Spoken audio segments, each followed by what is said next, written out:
నీకు క్షేమము కలుగును, క్షేమము కలుగును. క్షామములో ఉన్నావా, కరువులో ఉన్నావా, లేమిలో ఉన్నావా, పాప భయం నిన్ను కృంగుదీస్తూ ఉందా, రాత్రులు నిద్రపట్టడం లేదా నీ జీవితంలో?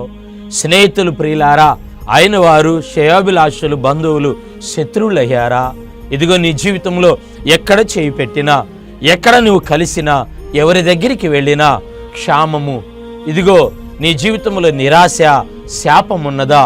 ఆజ్ఞకు నువ్వు లోబడి ఉపదేశాన్ని మర్చిపోకుండా ఉంటే నీకు ఆయన క్షేమాన్ని కలుగు చేయబోతున్నాడు. నీకొక క్షేమము ఆయన అనుగ్రహించబోతూ ఉన్నాడు. నీ ఇంటిలో వస్తువులని, నీ ఇంటిలో ఆశీర్వాదాన్ని, నీ ఇంటిలో కార్యాలను కోల్పోయావా? లెక్క చూడగా అన్నీ తక్కువ కొదువయిందా? దేవుడు అంటున్నాడు, పోయినవన్నీ మరలా తిరిగి వస్తాయి. పోయినవన్నీ దేవుడు సమకూరుస్తాడు. ఆరోగ్యం పోయిందా? ఆశీర్వాదం పోయిందా? ఆత్మీయులు పోయారా? తిరిగి యేసయ్య సమకూర్చబోతున్నాడు. పోగొట్టుకున్నది ఏదో నీతోనే సూటిగా మాట్లాడుతున్నాడు. ఈ కార్యక్రమం ద్వారా అపోస్టలిక్ ఫెయిత్ గెచ్చమనే ఆశీర్వాదపు కార్యక్రమాల ద్వారా నీ ఇంటికి పోగొట్టుకున్నది రాబోతున్నది.